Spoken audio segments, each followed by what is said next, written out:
Ayan, tingnan natin, pinaano natin ah.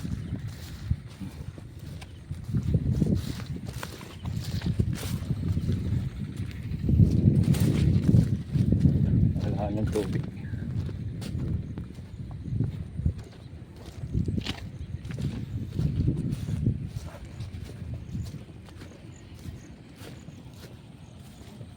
Okay. No, matubig pa oh.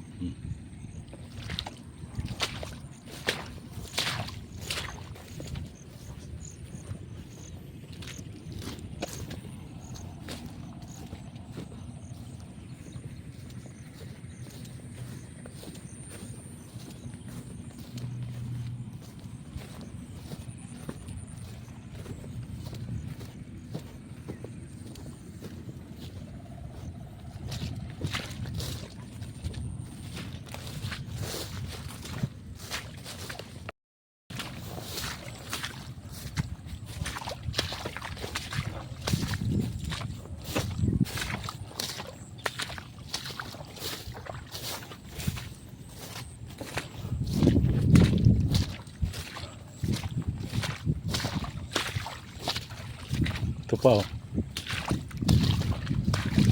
Oh, ayan. Ano na tayo ng punlaan natin.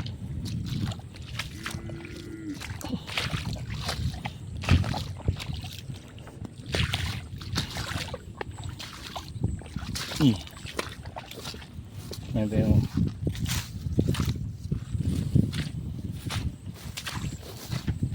ano yung tubig.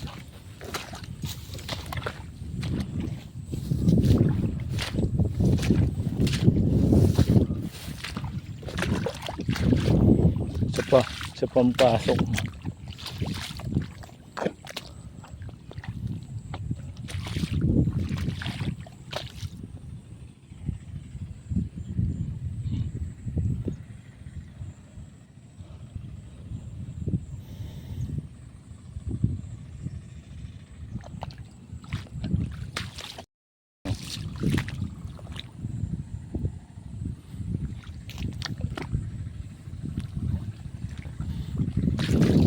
Yan, wala na sa line no.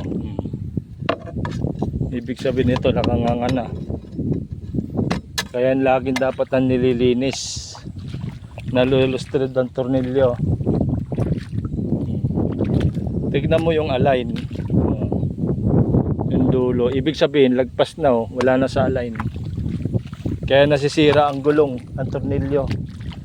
Tignan natin sa kabila mga kasaka. Eh alam mo naman pag nag-uulan eh talagang malambot, madaling. Malambot ang lupa. Kapilapil ko pa nga na, yun ang parang binakakit. Oh, medyo matigas-tigas. Eh okay lang pag rito sa atin eh mahirap pag pumunta ng Milona ba. Wala pang bunga yung Milona. Eh tanungin mo na sa may magmi-Milona ya. Pagpapayag. Hindi ba naglalandi? Alam nga, baka nga kaya dinala rito yung kuha ng papapali.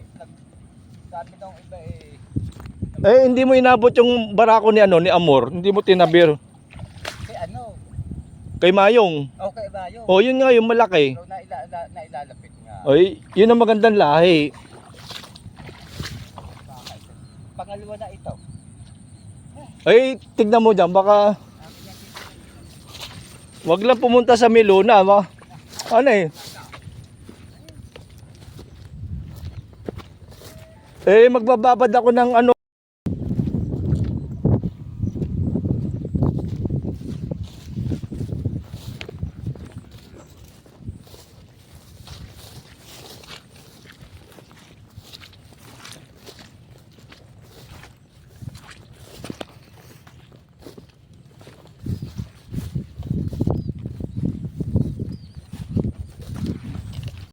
Yung pato. Huwag mo pakakawalan yung aso ah. Kinakain niya yung itlog. Dalawa na kinain yan.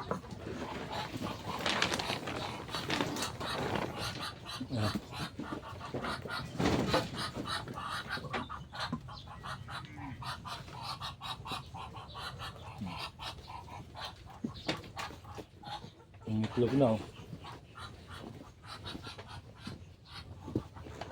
Yan, ito. Upitin mo muna yung daling bunga, pantali. Tatlo yung itlog. Yun ang bunga.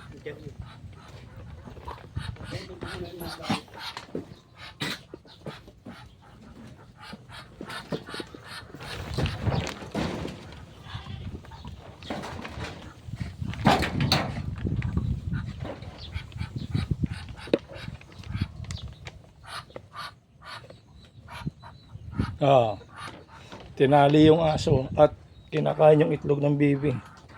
Wala talaga. Oh.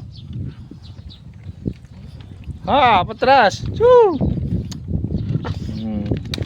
Mamaya magsasayang tayo para sa aso. Patras.